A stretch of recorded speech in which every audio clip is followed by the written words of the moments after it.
50% ایسے لوگ ہیں جن کو دعا صحیح طور پر یاد نہیں ہے. وہ کیا کہتے ہیں؟ اللہم مفتح لی ابواب رحمتک. اللہم مفتح لی ابواب رحمتک کا معنی کیا ہے؟ اے اللہ تو میرے لیے اپنے رحمت کے دروازے کھول دے. اللہم مفتح لی، میم کو فا کے اوپر لگائیں گے، دبائیں گے. اللہم مفتح لی ابواب رحمتک معنی کیا ہوا؟ اے اللہ تو ہمارے لیے اپنے رحمت کے دروازے کھول دے. اگر آپ نے یہ کہا اللہم مفتح لی تو آپ اپنے لیے بدعا کر رہے ہیں. اللہم مفتح لی ابواب رحمتک، اے اللہ تو میرے لیے اپنے رحمت کے دروازے مت کھول دے. تو لہٰذا یہاں پر یہ بات کو یاد رکھنی چاہیے کہ جب آپ دعا پڑھتے ہیں ذرا آپ کی دعاؤں میں اگر کوئی غلطی ہو تو مسجد کے امام سے پوچھئے کیا میری دعا صحیح ہے. اسی طریقے سے شریعت کی تعلیم یہ بھی ہے کہ مسجد کے اندر داخل ہوتے وقت دعا پڑھنی چاہیے. جب مسجد سے نکلتے ہیں تب بھی دعاؤں کا اہتمام کرنا چاہیے. فرمایا بسم اللہ والصلاة والسلام علی رسول اللہ اللہم انی اسألک من فضلک. اے اللہ میں تجھ سے تیرا فضل کا سوال کرتا ہوں. حاضرین محترم، اسی طریقے سے مسجد کا ایک چوتھا ادب یہ بھی ہے کہ مسجدوں کی پاک و صفائی کرنی چاہیے، مسجدوں کو پاک رکھنا چاہیے. پیارے نبی صلی اللہ علیہ وسلم نے فرمایا، حضرت عائشہ رضی اللہ تعالیٰ عنہ راوی حدیث ہے، امرنا رسول اللہ صلی اللہ علیہ وسلم ببناء المسجد فی الدور وان تنظف وتطیب. پیارے نبی صلی اللہ علیہ وسلم نے ہمیں حکم دیا کہ اپنی گلی محلوں میں مسجدوں کو قائم کرو، اپنی گلی محلوں میں مسجدوں کو تعمیر کرو، مسجدوں کو بناؤ. اور ساتھ ہی ساتھ اللہ کے رسول نے یہ بھی حکم دیا کہ مسجدوں کو پاک رکھو، مسجدوں میں خوشبو لگاؤ. لیکن آج مسئلہ کیا ہے معلوم؟ ایک صحیح تصویر میں آپ کے سامنے معاشرے کی ایک پیش کرتا ہوں. کیا ہے؟ مسجد کے امام کی ذمہ داری، مسجد کے مؤذن کی ذمہ داری ہے مسجد کو صاف کرنا. تو میں اور آپ کہاں سے گئے؟ کیا میں اور آپ نماز نہیں پڑھ رہے ہیں؟ کیا میں اور آپ اس مسجد میں نہیں جا رہے ہیں؟ کیا میں اور آپ اس مسجد سے دین کی باتیں اخذ نہیں کر رہے ہیں؟ کیا میں اور آپ اس مسجد سے دین کی باتیں نہیں لے رہے ہیں؟ اللہ اکبر. پیارے نبی کو دیکھیے جی، جن کی سیرت ہمارے لیے ایڈل ہے، جن کا اسوہ حسنہ ہمارے لیے نمونہ ہے. پیارے نبی صلی اللہ علیہ وسلم مسجد نبوی کی کسی دیوار پر بلغم دیکھا.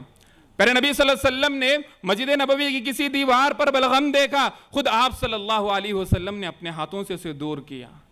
کون ہے یہ؟ رحمت للعالمین ہے، امام المرسلین ہیں، آخری نبی ہیں، اللہ کے محبوب بندے ہیں. جب ان کا عمل یہ ہے کہ جب مسجد میں دیکھ رہے ہیں کہ کوئی غلاظت ہے، بلغم ہے، تھوک ہے، خود اللہ کے رسول صلی اللہ علیہ وسلم اپنے ہاتھوں سے اس کی صفائی کر رہے ہیں، تو میں اور آپ کون ہو سکتے ہیں بھائی؟ مؤذن کو بولنے والے. جب بھی مسجد کو داخل ہوتے ہیں اس نیت سے داخل ہوتے ہیں، مسجد کی اگر لائٹ بھی چلے گئی، کہاں ہے بھائی انہیں مؤذن؟ کہاں گئے انہیں مؤذن؟ کہاں گئے وہ ذمہ دار؟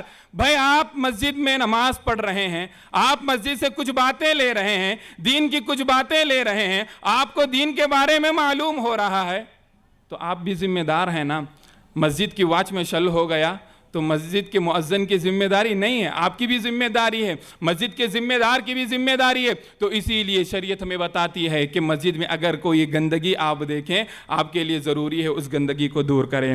اسی طریقے سے حاضرین، مسجد کا ایک پانچواں ادب یہ بھی ہے کہ مسجد کو آتے ہوئے کسی کو تکلیف نہیں دینا. مطلب کیا ہے؟ مسجد کو کچھ لوگ کیا کرتے ہیں، اللہ کے نبی صلی اللہ علیہ وسلم نے فرمایا کہ کچی پیاز اور کچا لہسن کھا کر مسجد کے اندر داخل نہیں ہونا. یہ پیاز اور لہسن کیا ہے؟ حلال ہے حرام ہے؟ کیا ہے؟ حلال ہے. لیکن آج دل پر ہاتھ رکھ کر بولو کتنے لوگ ویمل کھا کر مسجد کے باتھ روم میں جا کر تھوکتے ہیں؟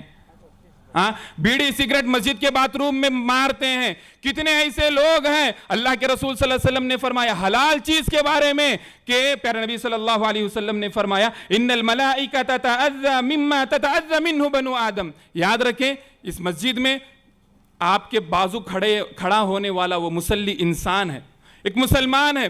ان انسانوں کے ساتھ ساتھ اللہ رب العالمین کے ملائکہ بھی ہوتے ہیں. جس طریقے سے ایک مسلمان کو آپ کی وجہ سے تکلیف پہنچتی ہے، فرشتوں کو بھی تکلیف پہنچتی ہے. اللہ اکبر. ایک حلال چیز کے سلسلے میں نبی کائنات جناب محمد الرسول اللہ صلی اللہ علیہ وسلم نے کہا کہ من اکل ثوما او بصلا فلیعتزل مسجدنا ولیقعد فی بیتہ.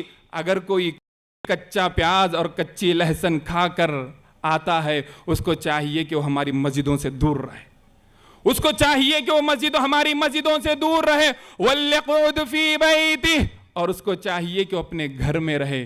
تو معلوم یہ ہوا کہ دوستو جب اللہ کے رسول نے حلال چیز کے سلسلے میں اتنی بات کہی تو اب حرام چیز ہے اس کے اوپر اب فتویٰ مانگیں تو کیا جواب دیں گے؟ تو اسی لیے دوستو ضرورت اس بات کی ہے کہ جب بھی ہم مسجد کو جائیں پاک و صاف ہو کر جائیں اور اپنی جانب سے کسی کو تکلیف نہیں ہونا چاہیے، یہ تہیہ کر کے جائیں۔ اسی طریقے سے حضرات مسجد کا ایک ادب یہ بھی ہے، چھٹا ادب، کہ مسجد کے اندر زور سے بات نہیں کرنا۔ کیا زور سے بات نہیں کرنا تو ہلو بھی بات کر سکتے ہیں؟ نہیں، مسجد کا احترام کیجئے، مسجد کا ادب کیجئے۔ ہماری جو زبان مارکیٹ اور بازار میں ہوتی ہے وہی ہماری زبان مسجد کے اندر بھی ہوتی ہے۔ پیارے نبی صلی اللہ علیہ وسلم، دیکھیے ایک واقعہ سناتا ہوں، مختصر سا واقعہ۔ اللہ کے رسول صلی اللہ علیہ وسلم اعتکاف میں بیٹھے ہوئے تھے، کوئی صحابی قرآن مجید کو زور سے پڑھ رہے تھے، بات نہیں کر رہی انہوں، کیا پڑھ رہے ہیں؟ قرآن مجید پڑھ رہے ہیں، زور سے پڑھ رہے ہیں۔ اللہ کے رسول صلی اللہ علیہ وسلم پردہ ہٹائے اور ان سے کہا کہ یاد رکھو تمہارے جیسے دوسرے لوگ بھی اللہ کی بندگی کر رہے ہیں، کوئی دعاؤں میں مشغول ہے، کوئی نماز میں مشغول ہے، کوئی ذکر و اذکار میں مشغول ہے، تو لہٰذا پیارے نبی صلی اللہ علیہ وسلم نے فرمایا کہ تم بھی عبادت کر رہے ہو، تم بھی قرآن کی تلاوت کر رہے ہو، آہستہ سے تلاوت کرو۔ قرآن کے سلسلے میں اللہ کے نبی نے فرمایا کہ جب تم مسجد میں ہو، اگر کوئی دوسرا شخص دوسری عبادت میں مشغول ہے، تمہارے لیے ضروری ہے کہ تم اپنی تلاوت کو آہستہ کر لو، ایسا نہ ہو کہ تم عبادت کر رہے ہو لیکن دوسرے کی عبادت میں خلل نہ پڑ جائے۔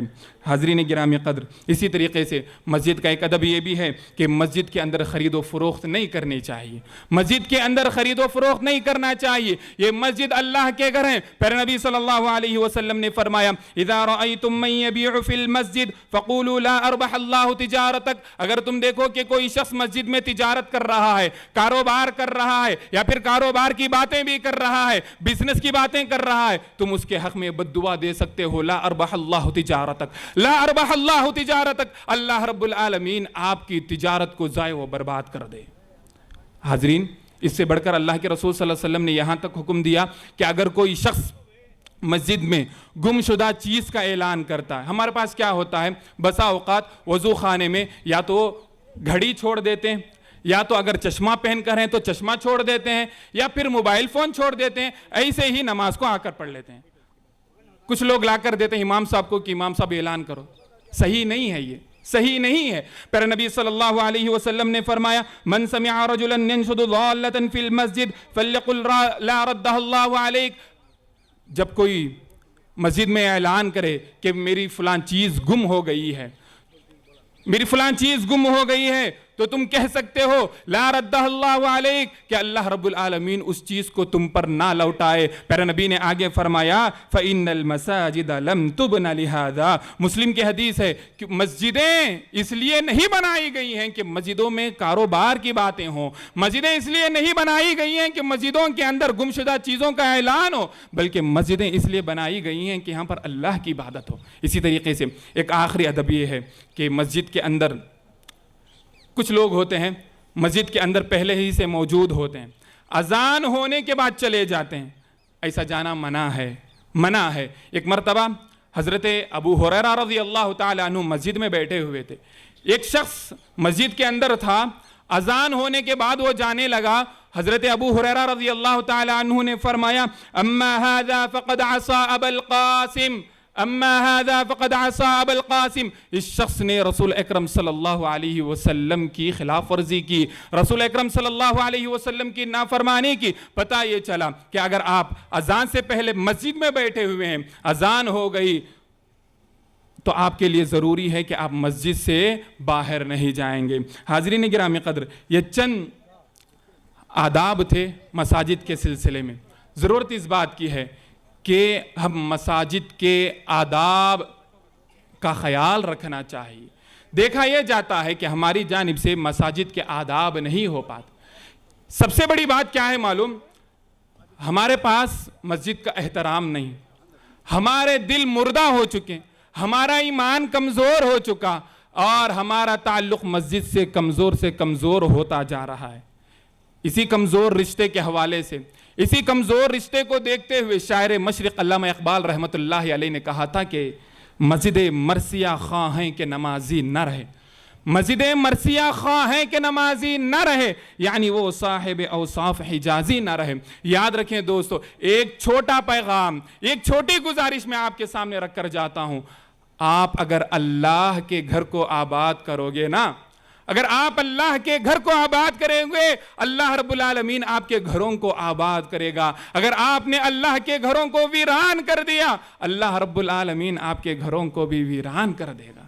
جس دن سے افسوس ہوتا ہے، جس دن سے ہم مسلمانوں کا رشتہ مسجد سے کمزور ہو گیا، اس دن سے ہمارے درمیان اختلاف و انتشار نے جگہ لے لی، جس دن سے ہمارا رشتہ مساجد سے کمزور ہو گیا، ہم مسلمانوں کے اندر دوسرے مسلمان بھائیوں کے لیے محبت نہ رہی، بھائی چارگی نہ رہی، الفت نہ رہا، وہ پیار نہ رہا، ہمارے درمیان اتحاد و اتفاق نہیں رہا، آپسی عداوت، آپسی دشمنی میں ہم ملوث ہوتے گئے۔ حاضرین گرامی، اپنے تعلقات کو مسجد سے جہاں تک ہو سکے مضبوط سے مضبوط کرنا چاہیے۔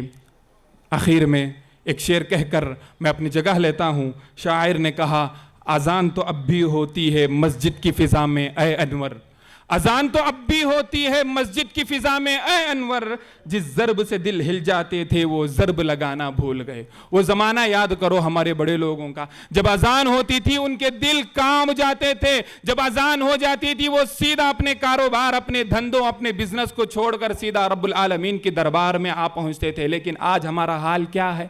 آج ہمارا حال کیا ہے؟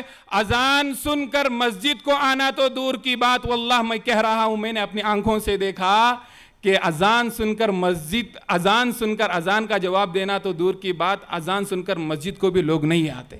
یہ کتنی بڑی بدنصیبی کی بات ہے۔ ان کے دل کیا ہو گئے؟ مردہ ہو گئے۔